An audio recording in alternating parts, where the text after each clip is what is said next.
Welcome, one and all.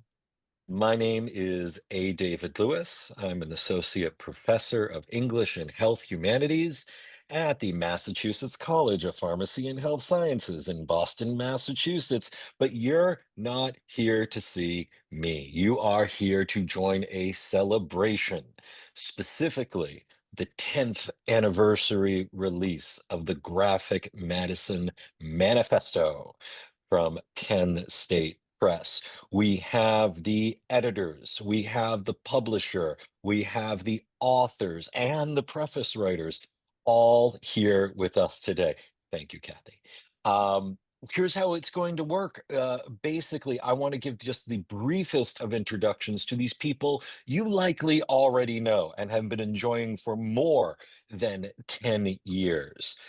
They'll each give a brief 1 minute update on their lives, updating you where their careers are, uh, getting my introduction correct, or since the publication of the original Graphic Medicine Manifesto. And hello, she's the assistant director and editor in chief of Penn State University Press. She is also the publisher of PSU's Press's graphic novel imprint, Graphic Mundi.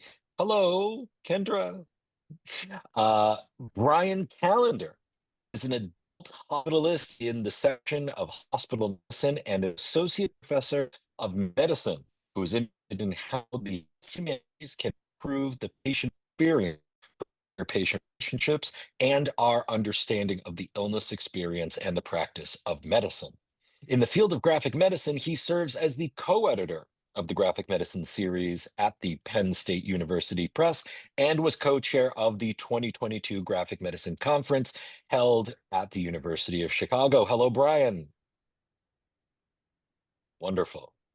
MK Serwick is a nurse, artist, and educator. She is the creator of Taking Turns Stories from HIV Care Unit 371, editor of Menopause, a comic treatment, and contributor to the Graphic Medicine Manifesto. Her latest book is LB and Me, a tribute memoir and invitation. Hello, MK.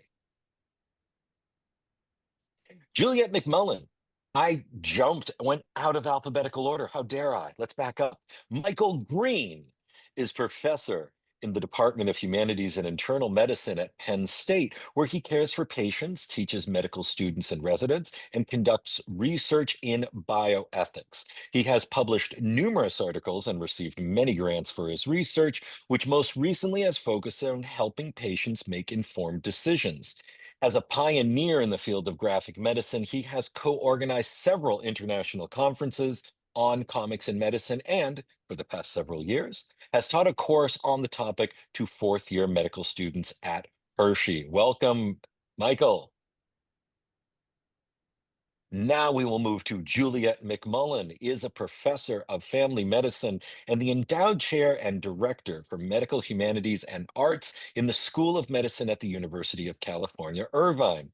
She is a cultural and medical anthropologist with interests that engage issues in health humanities with a particular focus on health equity and relational practices of being well.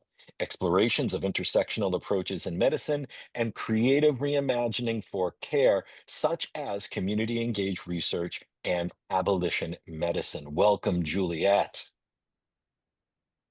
Scott T. Smith is an associate professor of English and comparative literature at Penn State University, where he teaches classes in medieval literature, early English language, and comics. He has published several articles on comics and co-edited with Jose Alaniz the essay collection Uncanny Bodies, Superhero Comics and Disability. Welcome, Scott. Two more we can't forget, Susan Squire. She spent her career as a professor of English literature, women's studies, and science studies at Penn State University. She co-authored the Graphic Medicine Manifesto, co-led Pathographics project in Berlin, Germany, and with her colleague Ermela Marie Kruger-Fruhoff, co-edited Pathographics, Narrative, Aesthetics, Contention, Community. She has just returned from 3 weeks in Japan where she visited the Kyoto International Manga Museum. She is particularly interested in expanding connections to graphic medicine Japan, and we will talk about that. Welcome, Susan. Last and certainly not least, Ian Williams is a comics artist and doctor who lives in Brighton.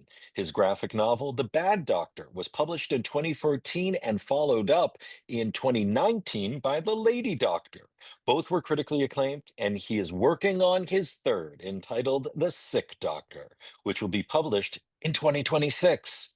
He studied fine art after medical school and then became involved in the medical humanities movement. He named the area of study called graphic medicine, building the eponymous website in 2007.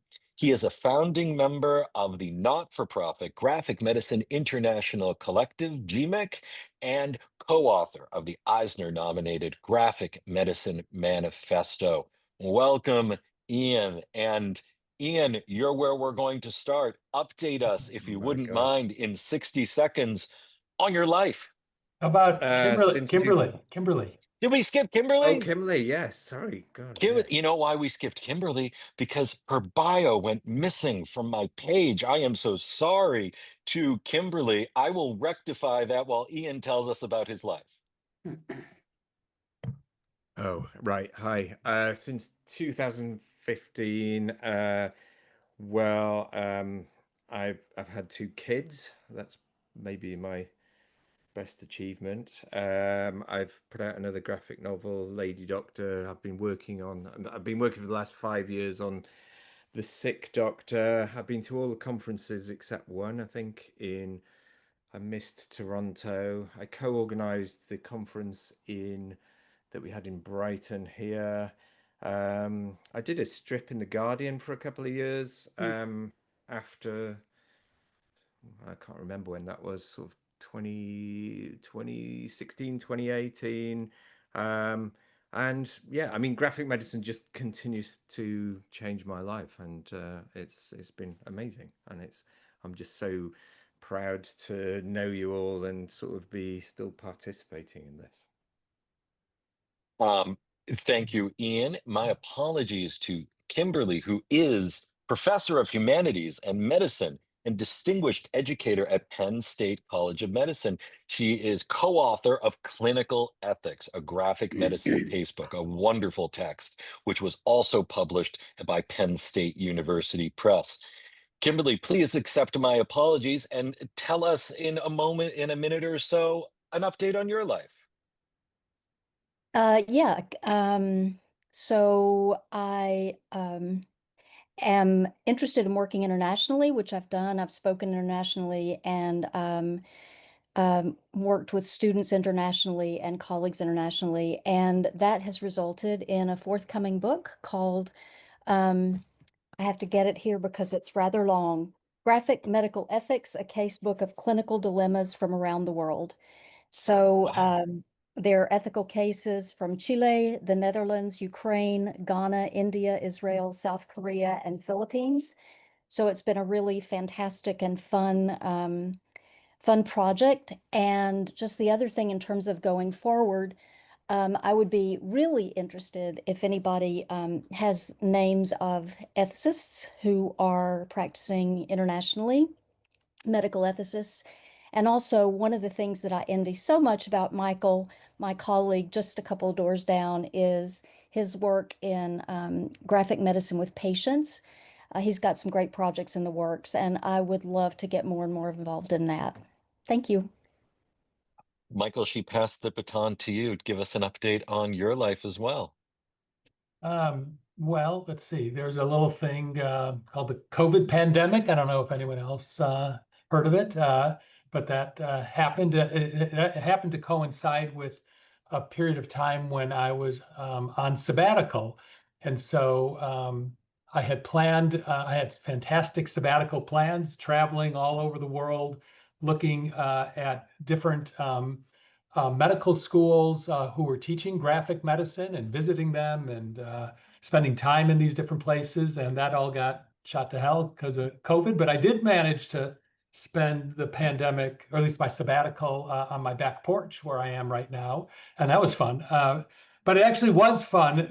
Surprisingly, it was great. I took a lot of classes and got to reinvigorate my own personal art practice and took classes all over the world since everyone was in the same boat and spending their time online. I got to spend my time making art online with different classes around the world and got to meet all kinds of people who I've remained in contact with. We produced a number of zines that was COVID related initially. There was a group called Distant Connections, and we made something called the Lockdown Lowdown, and did 4 volumes of that, and have continued to have relationships with those folks. I've been doing a lot of the same things I was doing 10 years ago when I wrote my chapter in the manifesto about teaching comics with medical students. I still have a passion for doing that, and I hope to talk about this more later when in the question period. But I've sort of expanded who I'm teaching rather than sort of from a select group of self-identified people who chose to take the course. I'm trying to figure out ways of integrating graphic medicine into all of medical education, whether or not they said they wanted to do it. And that's been a really interesting and exciting project for me. So those are some of the main highlights. Michael, you mentioned thwarted world travel. We have a world traveler just back from Japan with us. If I could ask Susan to give us an update on her life. Oh my, well, my life is the life of a retired person, which gives me a certain amount of leeway, which is lovely. So I was able to go to Japan for 3 weeks and walk in the trail of Basho, the haiku poet in the Western Mountains, which was extraordinary. And I wrote a lot of haiku, and they may turn into a haiku comic down the line. Who knows? I took that wonderful haiku class from David Lasky, and haiku comic class, that is, and enjoyed that. And the other thing I've been doing is I worked on an essay with a friend of mine, Alice Shepard, who is a dancer, on comics and disability and dance and disability, doing this complicated triangulation of our 2 fields. And I guess the last thing I would say is I still stay active and love doing the graphic medicine book series. It's a joy to work with Juliet and Brian. They're both fantastic co-editors. And so that's lovely. And I'm also really excited about doing another of the, what do you call it? I will be a mediator. There's a more typical term for it, on one of the frontline comics that are going to come up that Alex and Michael do. And this one, well, maybe I shouldn't talk about it because it's still in the process, but if it does come through, it'll be great. Yes, facilitator. Thank you, MK. So that's about it. I'm having a good time, and I miss the whole graphic medicine crew, seeing them on a more regular basis, but this is a real treat to see everybody. So that's it. Juliet, you got name dropped there. Would you share with us your current status? Yeah, thanks. So let's see, I was at Riverside when we launched, and actually it was the Riverside conference that we launched the manifesto 10 years ago. So it's exciting to be back here. But now I'm at Irvine and have been really busy looking at different research projects, some that we've done with Rocio and Jennifer around care and care providers, and using comics to sort of ameliorate some of the vicarious trauma that happens. And so we're working on actually doing a follow-up pilot study to that work. And as Susan also mentioned, her essay is part of a edited volume that we're collectively working on. So we have a lot of folks that are in the audience who have also contributing chapters. And so that is on comics and community, and Creative Paths to Health Equity is the working title now. So super excited about that work. And then, so 3 years ago, I went to Irvine, and I am still the endowed chair for medical humanities and arts and still the director for that program. But I also retired. So I'm not sure I'm doing retirement correctly, but so it's interesting and enjoying, like Susan said, enjoying the flexibility of it. So that's what's been going on with me. That's So wonderful. Thank wonderful. you. And I will invite people in the audience. You can add to the chat if you would like to be recognized for contributing to any of the volumes or works or conferences. You should go right ahead. This is supposed to be a community. Who will next hear from Scott T. Smith? Scott, how is your life? Good. It's great. Since the book, the manifesto came out, you mentioned this, but I co-edited with Jose the Uncanny Bodies book, which was a lot of fun, a lot of work, but we were really happy with that product and how it came out. And I've also been doing a lot of teaching at Penn State, teaching comics courses at multiple levels. I've designed a bunch of new courses and proposed them here, some on, just introduction to reading comics, comics culture. I have a graduate seminar in comics here that I've taught. And I've really been happy with a course we developed that combines kind of a humanities focus of reading and discussing comics with the making of comics. And I was teaching that when COVID happened, so it kind of got interrupted, but it was a wonderful experience. And that since has been kind of regularly offered, and multiple people can teach that here. And we're currently working on a comic studies minor at Penn State. A friend of mine, Joel Oh, Pretty. We're almost done. But it's we so that's part of the reason we've been creating the courses. So just most of my work has been on the teaching front, but I'm teaching actively and often on comics, and it's really they're some of my favorite classes to teach, and have been rewarding in so many ways. fantastic. And Brian, are you teaching as well? I am in fact teaching upcoming course in the spring with MK on comics for sort of science and health communication. And so in terms of a lot of what I've been doing, this is now, I think, our 5th different course that we're teaching. And I think our 6th overall, because we taught one twice, but been teaching a lot with MK here at the University of Chicago.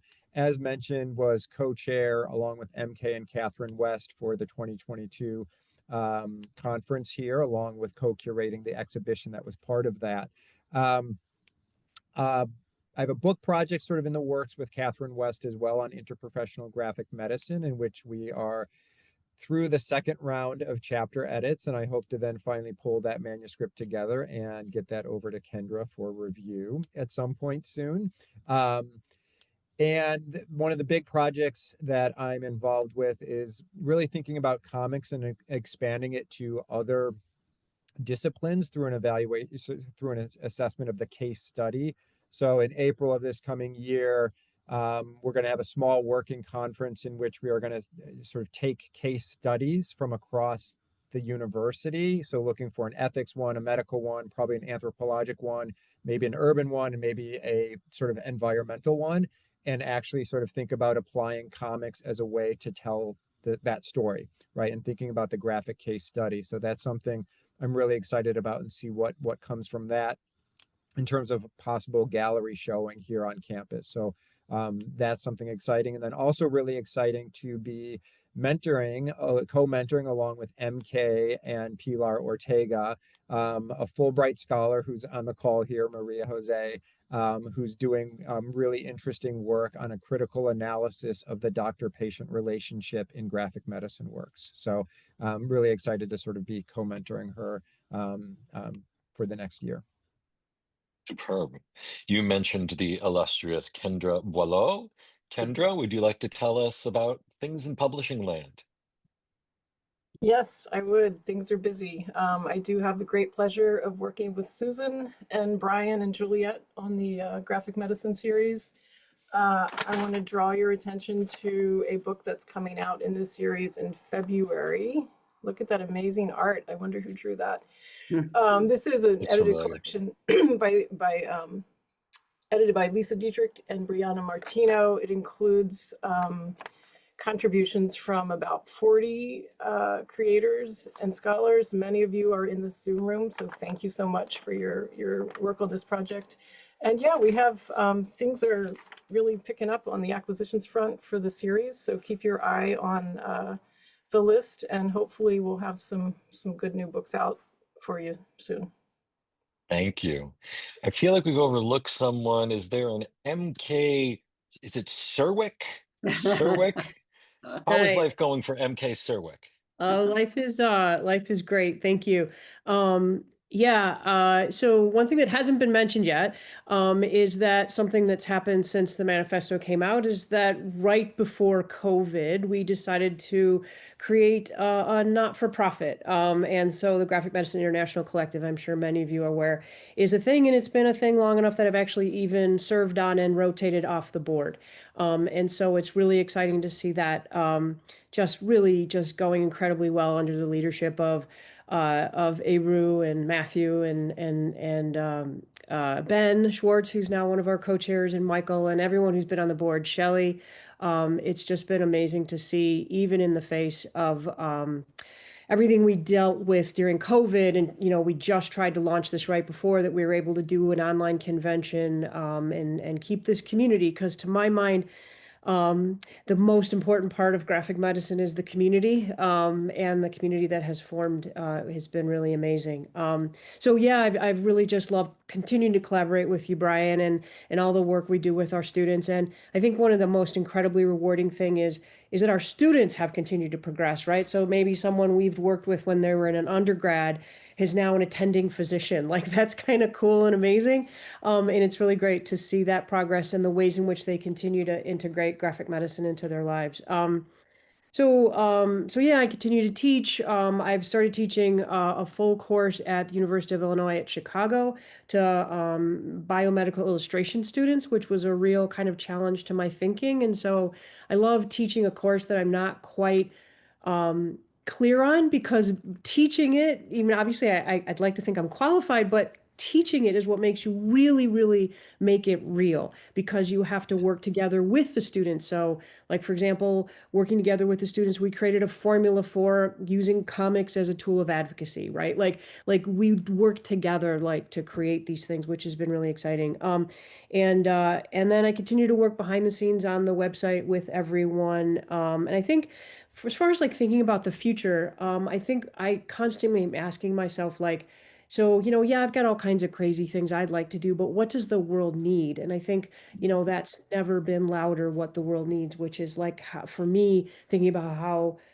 art and making comics particularly help us get through difficult times. And how do we use that work to help one another and continue to live and be in community?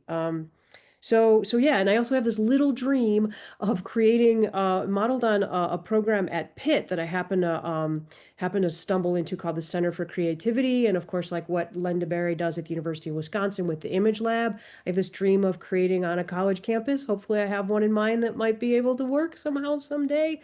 This sort of a resource place, like where students go, no matter what they're studying, to use comics and creativity as a way to do that work and have fun in the face of doing their work. So that's me.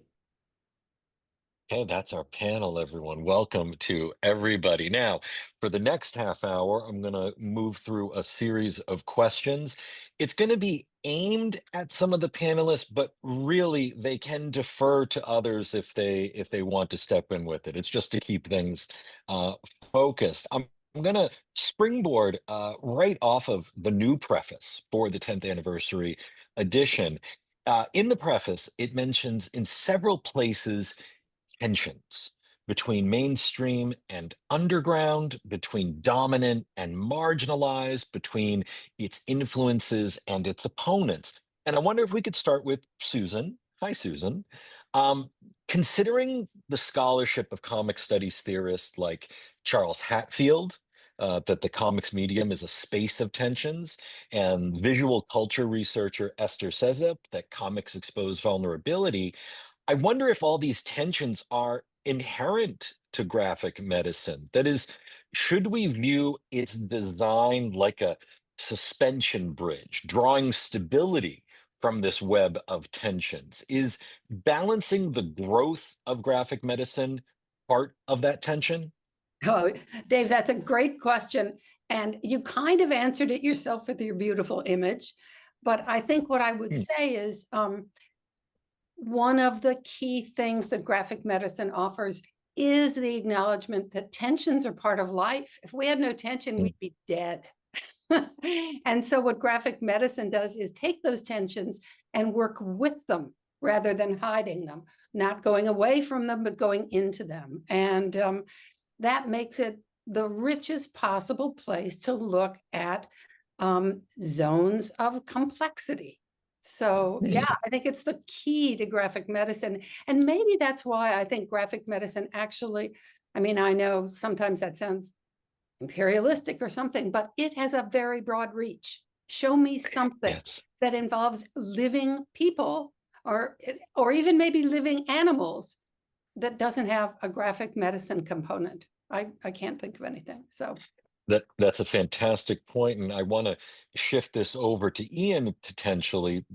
Going off of that, certainly there's no question this is something that any successful field or area or study comes to face. But when could graphic medicine become too broad or too ubiquitous? Or does it have some unique element to it that can continue to invite expansion for at least another 10 years? Does it risk being co-opted in any regard? I don't think it's in danger of being ubiquitous quite yet. Okay. I mean, I've been amazed at the kind of growth and the amount of, institutions taking it on and teaching graphic medicine, and that's been great to see. But I don't know. I think we're still kind of like there's people discovering it all the time and sort of like, oh, I didn't know about this kind of like this is amazing and this is what I've kind of been doing, but I didn't. So I don't think it's quite at risk of being kind of too, you know, to be ubiquitous. I kind of think that there is. I've been sort of saying for the last 10 years that I've been kind of waiting for the kind of critical backlash because Huh. we're all kind of very,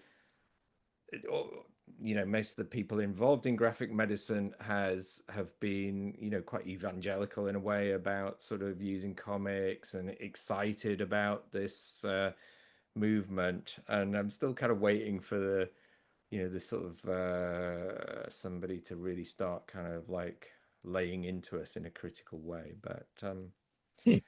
uh, yeah, I think I think it's still just people are taking it in different directions. People are expanding it in exciting ways. People are looking at kind of angles that maybe we didn't think of.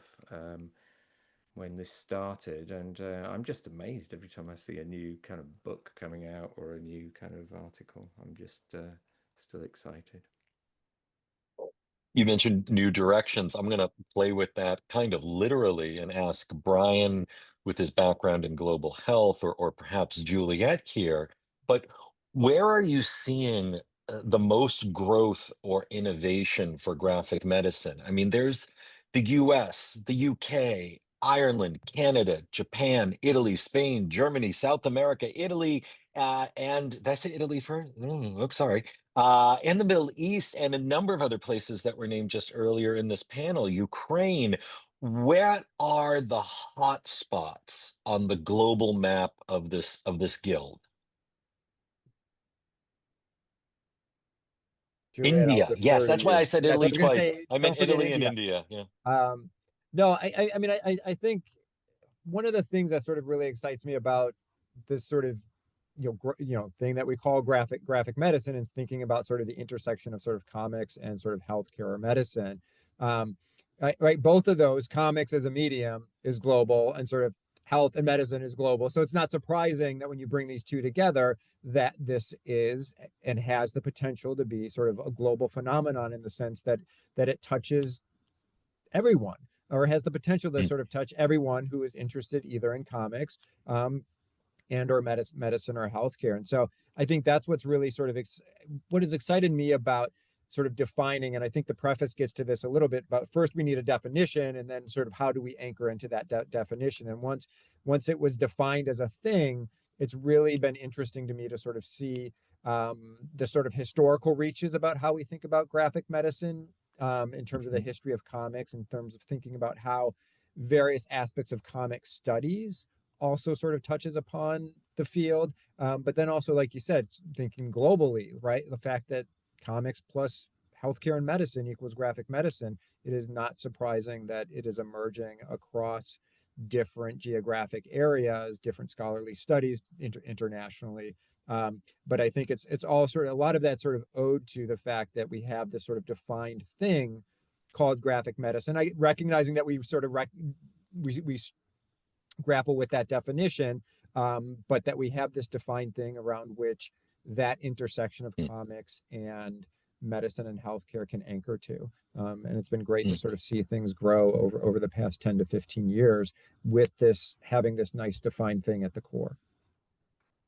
Juliet, did you want to add to that, or just co-sign? Yeah, well, I co-sign on a lot of what's been said already, but just thinking about the tensions and the ubiquity, and then, the growth of the field has been amazing. And I think part of that is because, like Brian was saying, we're human beings. We all get sick. We are all grappling with lack of health care and the tensions that happen in there. And so there's always something to grab hold of and to understand in a new way, not just the writing, but the visuals, and getting into the self-expression and the personal experience that are all, political statements as well. And so as Brian was saying, I think it's inherent to what we were doing, and that's part of the growth. When I was working with Susan and Brian for the new preface, I was just going through, like, where is the manifesto cited? And just to see that explosion visually through a Web of Science, search, and the variety of places where it's been, where they're engaging the work and publishing. Of course, we expect in medical humanities journals, but there's like anthropology and aging. And I love this one, Gothic Studies, published, so, and configuration. There's a professional, multidisciplinary professional public health and healthcare. And of course, as the humanities oriented social scientist, I loved the publication in Social Science and Medicine. It was like, that was huge. And so to just see the growth in the diversity of people who are picking up graphic medicine and saying, hey, this is meaningful for people's lives and for how we understand each other in this really complicated world. Let's invite the publisher's perspective here on this. If I can aim this towards Kendra. I mean, given that 2015 to 2025 includes the coronavirus pandemic, how did COVID impact graphic medicine? Did it make its goal of a third space, and that's a term that's also used in discussions of loneliness and community, did it make it all the more vital? Did it bring more people's attention to the medium or to healthcare, or help people seek each other out? Yeah, I think it absolutely did. And one way that really that caught my attention was the practice of graphic medicine, and the fact that during lockdown, people would get together over Zoom and draw together. So practicing graphic medicine was seemed, from my perspective, seemed to burgeon during that period. Yeah, that's I think that's true, and it continues today. We there are still coming together for weekend drawing sessions that people can still sign up for and still take part of if you're listening to this recording. Okay, let me come back either to Ian or anyone else who would like to take care of this. This is coming from a publisher of high reputation, and we're at universities and institutions and libraries, but how can graphic medicine stay radical? 10 years after the book's debut, does the Graphic Medicine Manifesto continue to encourage such range and boldness? Are there new and greater and perhaps more dire opportunities now? Can I speak to that just quickly? Can you hear? Fantastic. Yes, please. Yes, Scott. Yeah, I mean, one of the things I really loved about the project when we were first working on the manifesto book was this kind of commitment to open community and imagining a space that was really an invitation to all kind of practitioners, not just to professionals, not just academics. Like you mentioned, Mhm. the drawing, the kind of creative work that didn't have a requirement or a threshold that you had to clear, right? Something that was available to everybody. And I think that's thinking back to what Ian said too. That's kind of accounts for the growth to a degree, is there's no kind of limitation or for entry, right? It's like I said, it's an invitation. So like when Jose and I were working on our book, we really wanted to have not just academics, right? We had people, creative writers, we had people drawing.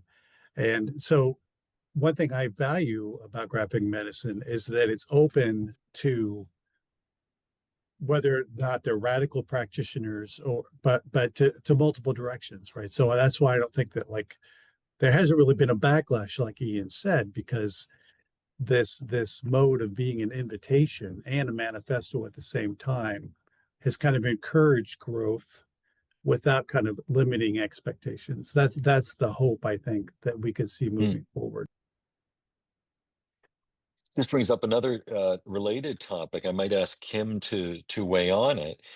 It seems that graphic medicine as a whole is cautious and even wary of creating any sort of canon, whether it be around particular creators or central publications, speeches, or any other text. It maintains a quote resistant relation to dominant culture.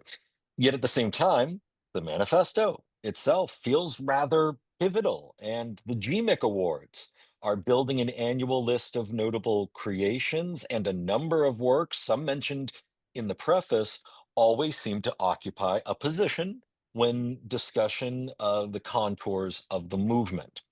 Is there some other way to designate these works without succumbing to canonization? Well, thanks for that question, David. Yeah. I'd just like to add to Scott's comment that what Scott spoke about is radical. You know, in this world where Good we're point. increasingly siloed in our political and our disciplinary perspectives, to have community like this group has is radical. That's Mm, perhaps my single greatest enjoyment, that it is open to everybody, it is democratic. Is there a canon? I think we want to resist that, but I mean, who could mhm. forget mom's cancer? Like, mom's cancer is going to be on every list. Hi, Brian. And as a literature professor, I would say that, you know, one way to talk about universality is something that stands the test of time. Yeah. And I think that, as has already been said, we're all consumers of healthcare. We all have illness. We all want wellness. We have political dimensions of that and individual illness stories of that. Um, so I think the fact that we are a welcoming community is going to serve us well because it gives us a steady stream of fresh water, if you will, Hmm. while I think still maintaining that there are some pieces that are just so relevant to anyone who picks them up and so beautifully done that they will they will be there, years to come. I'll point out that the chat is raising some lovely points, including maybe we're too young to have a canon, as much as it is difficult to avoid centering around some text. And Brian Fia's Mom's Cancer is itself coming out with a new edition, I believe, this coming year. Yay, Brian. But it is hard to avoid, and maybe the issue is remaining awareness of keeping the canon open, and not locking it off and shutting it down. You said the P word, Kimberly, politics. So I am going to offer this next semi-political question to MK. It's not too spicy. But I will say that the manifesto is said to be, quote, a dynamic practice and not locked and final declaration. Looking ahead, how does healthcare and medicine in 2025 look to influence graphic medicine as a whole over the next 10 years? So, for instance, the NLM has had to pause all traveling programs, including the Graphic Medicine Ill Conceived and Well Drawn exhibition. Vaccines and Tylenol are being asserted as suspect by the current director of the US Health and Human Services, and the Supreme Court will hear a case in support of conversion therapy as various government departments strip transgender and intersex identities from their materials.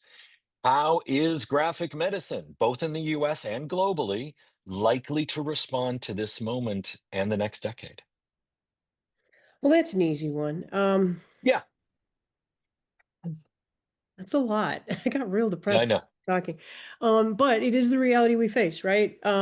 So I think ultimately what comes to mind is exactly the core of who we are, which we have just spoken to, which is community, care, and creativity, right? We pivoted and figured out how to respond collectively to COVID, and we are going to do no less in the face of what we are all up against now.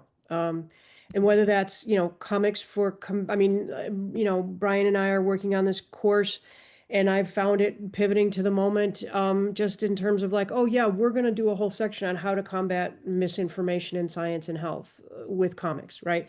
So I mean, the work we do is ready made to respond, and the community we are is ready made to respond. Would anyone else like to add to that? I know it is a loaded question. I know it is a hot button question. And as MK said, I don't think there's one direct answer to it. But Ian, yeah, what would you like to add?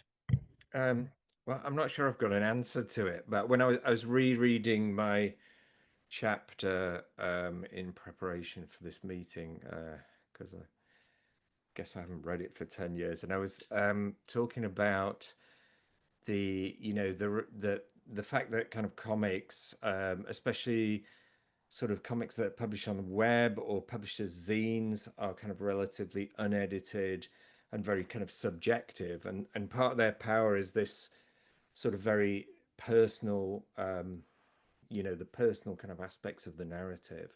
And I commented about official versus unofficial narrative and comics challenging kind of medical authority. And as I was reading it, I was thinking, this is really kind of ironic, because now the kind of, the official narratives have become kind of completely kind of crazy compared, compared to, what they were 10 years ago, with kind of, conspiracy theories and kind of all this kind of completely unfounded kind of stuff that is being spouted in the US. I mean, not so much over here. So I was kind of trying to figure out how that sort of sits and where kind of comics can situate itself, because we've had discussions even in the Graphic Medicine Awards, like how do you what what weight do you put on kind of like comics being situated within kind of mainstream, at least within kind of mainstream medical thinking? And could you have something in the awards that is kind of like, you know, anti-vax or something like that? You know, so far nothing. Everything has been very subjective, and comics and graphic novels, I think, really highlight the kind of gaps in kind of mainstream healthcare, or kind of can challenge the way that sort of healthcare professionals view treatments, and gives a kind of patient's eye view. Um, but there is an interesting question. I mean, because, you know, and I think most comics makers sort of tend to be kind of liberal, but like, you know, Hmm. the narrative is changing, and where do we sort of, what's going to happen with regards to that, I suppose. I don't have an answer to it, but it struck me as an interesting thing to think I'm about. just glad we're engaged in the discussion, even if there's no set answer. I know Brian and Susan wanted to add some thoughts, as well as Michael. So this is great material to be working through. Go ahead, Michael. You're off mute already. I hadn't thought about it in the way that Ian has just articulated, but it just got me thinking about, you know, what does it mean to be radical in this day and age, and is the radical response of graphic medicine, I don't know if I believe this, but I'll just put it out there, rather than challenging medical authority, it becomes defending medical authority, because, you know, the very nature of knowledge and expertise is being challenged and undermined by very powerful forces. And maybe the more radical response today is to defend ways of knowing and expertise and authority in ways that would have been inconceivable 10 years ago, when we were you know, questioning the rationale for having, you know, the medical authority in charge, so to speak. So that just got me thinking about this idea, and I want to think more about it, because it's because everything's topsy-turvy right now, and perhaps, you know, graphic medicine and comics in general are really good at helping us think about topsy-turvy times, and maybe that's the contribution it can make, but it's very confusing what it means to challenge the status quo when the status quo is the only adult in the room, you know. Susan was giving some very enthusiastic nods. Sorry, yes, I just completely agree. I mean, it's the science studies scholar in me. I have to say, there is a broad line of commentary in comics, graphic medicine comics, about science. Everything from Daryl Cunningham's fantastic work that he's been doing for a long time, which takes us through science and also gets us up to Elon Musk. And I cannot wait to see that book. And then all of the climate change comics. So there are some really fabulous comics that take science head on as an important aspect of dealing with climate change. And you cannot get more, you know, capital M medical than climate change. So I have been given the green light to go past 4 o'clock, but if anyone needs to silently depart as we reach the top of the hour, that is okay. Brian, I did not want to overlook your hand. No, great, thanks. I think building off of what Michael said, was I was sort of thinking about this idea of, you know, one of the great things about this community is that it's a broad-ranging community in terms of who's an active member, who participates, who's involved in the community. And thinking about a lot of what we do is bearing witness in terms of whatever our specialty may be, whatever our profession may be, whatever our practice may be, whether it's sort of clinical medicine, whether it's as librarians, whether it's public health, whether it's as educators.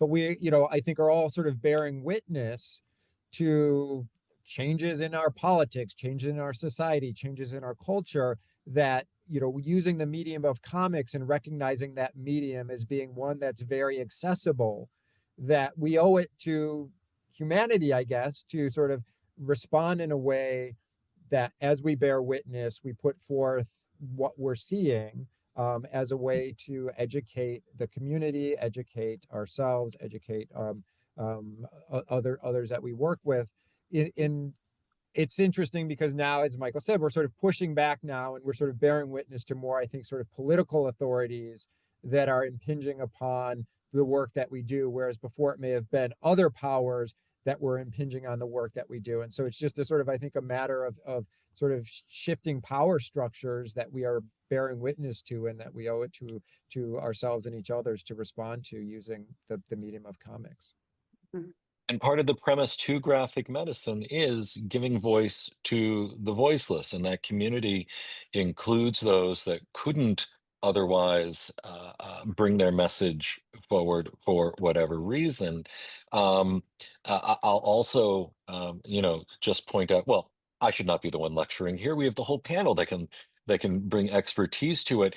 I actually want to return us to the book itself and ask something of of an editing question, although I don't mean to abandon the political. We can maintain that as well. There was one thing I noted that the preface brought up that was in my original reading of the manifesto way back in when it originally came out, and maybe Scott can speak to this. In the original publication of the Graphic Medicine Manifesto, each of the authors recounts their first exposure to comics, and for some that was in childhood, some that was in adulthood. I'm bringing this in now because I'm as curious in the rebellious or radical nature of graphic medicine as I am in the radical or rebellious nature of the medium. So, Scott, could you speak to what made this sort of origin story for each one of the authors feel necessary, feel vital? Yeah, I mean, I can't speak for the group. I honestly think this is something that came up in the dinner we had. Mhm. Uh, I can't, the restaurant's gone now. I can't remember the name of it. Fuji But Jade. yes, right. So we had this awesome kind of room. We were all around the table. And we were talking about, how to present the volume. And this was one of the things that came up. I mean, part of the idea being that, we wanted to make transparent, our personal engagement, our personal history, and how that shapes our view on the scholarship in medical humanities.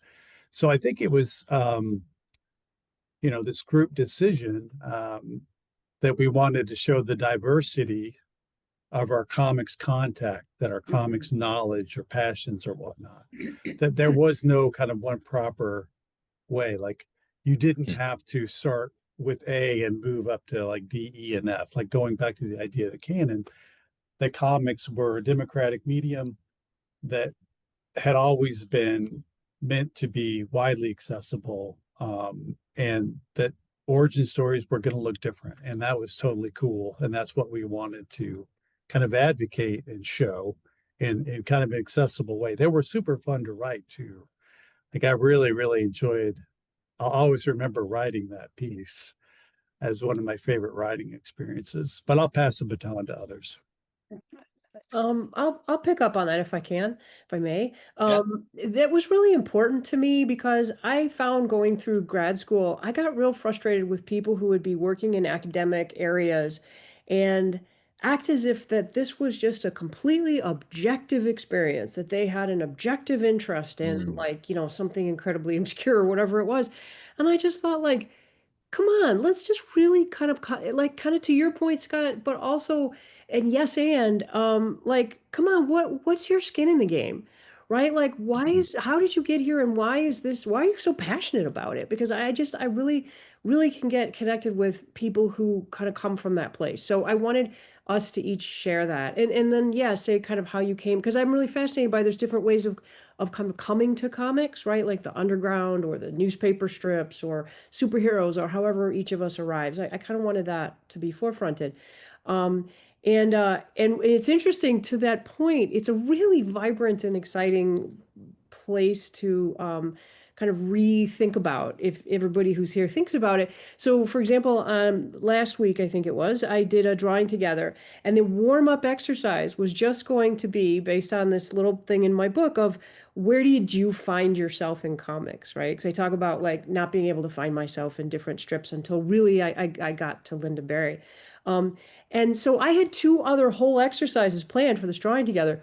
we never got past the warm up because it was so exciting to hear people say and talk about their passion and where they found themselves in comics. So yeah, this kind of fun story following up on that.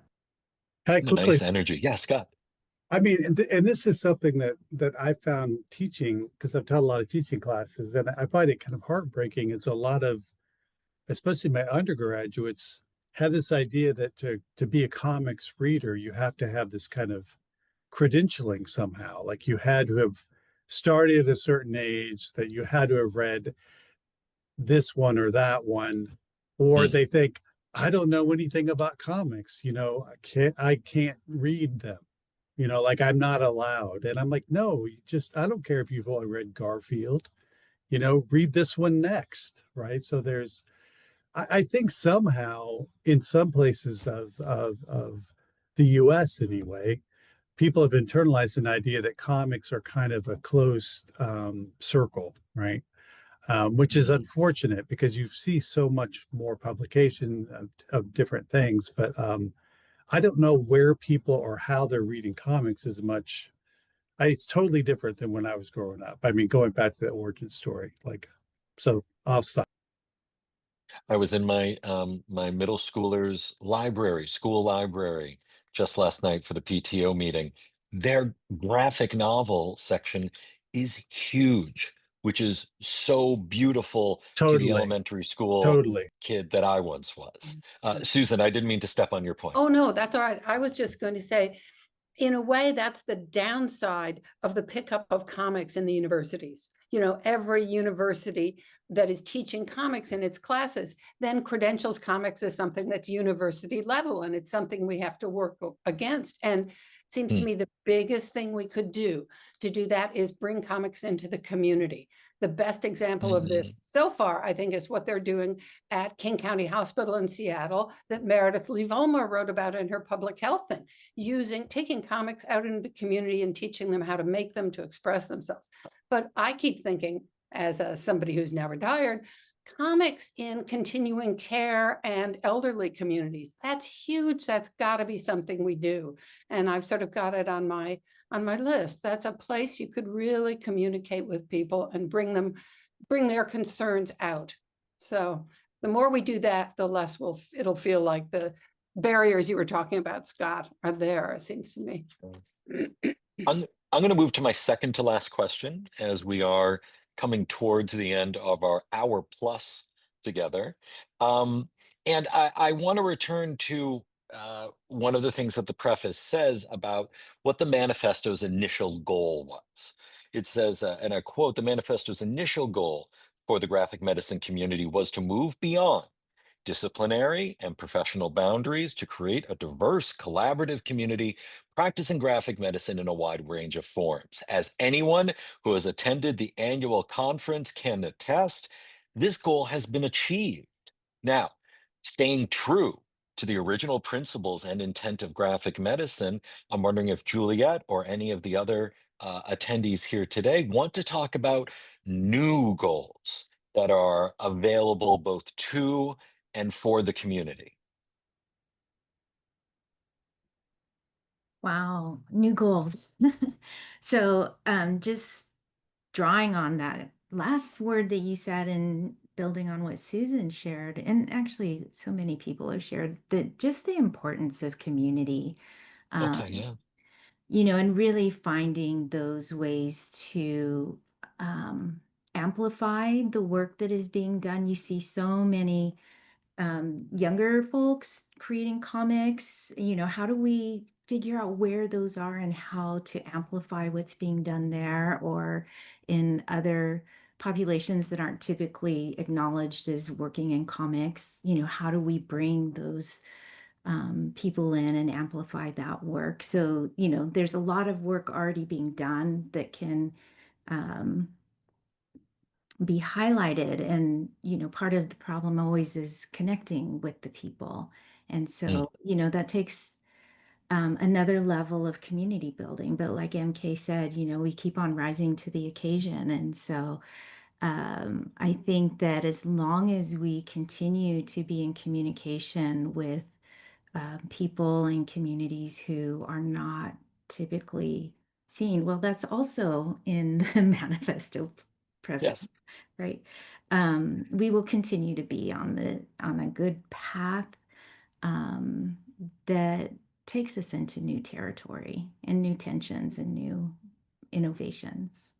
As moderator, I'm happy to be the boorish one to say if you're listening to this as a recording or looking at this as a recording, share it. Just share it.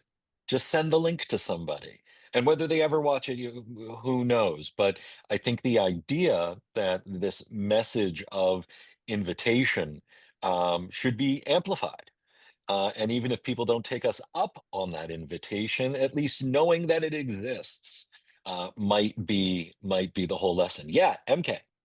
Right, and to that point, and to yeah, anyone here that if you haven't kind of shared work that you're doing and people have mentioned in the chat, we created the spotlight for that reason, the spotlight feature on the website, because people would send us like, I've got this project, and yeah, we want to make sure that we're sharing it, and that's the whole reason that I think in a lot of ways the website exists. So please be in touch. And yeah, as Abu says in the chat there, email through the website. And we've got a great new newsletter format. And those are the kinds of ways we share that. And like you say, Juliet, kind of make those connections for communities. I know that MK has some juicy behind the scenes tidbits for work that she's doing currently, but I do want to, oh, in these final moments, open this up to really either any aspect that we overlooked or that now that we've had this conversation, people would like to elaborate on.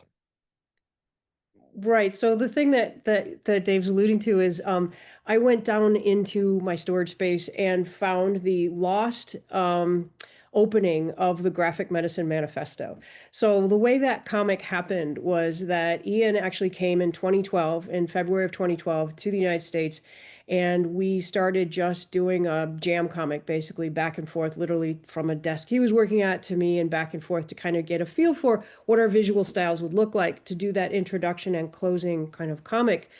Because we felt as a group that we wanted to make sure there was a comic in the book about how comics are effective as a tool.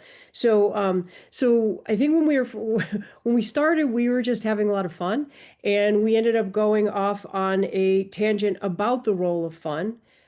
Even in very difficult times. I know a lot of the comics that we read in the graphic medicine community about very, very difficult life experiences. And so how do we bring this medium that's, literally got the word comic or associated with humor? So I'm going to share my screen really quick if I can. So this is just a new post I just put up before we started on my website called Survival Through Art. So this is from the first conference, and is it my imagination or Brian hasn't aged a day? But obviously I have. Ian has. So that's from the first graphic medicine conference, which is 15 years ago.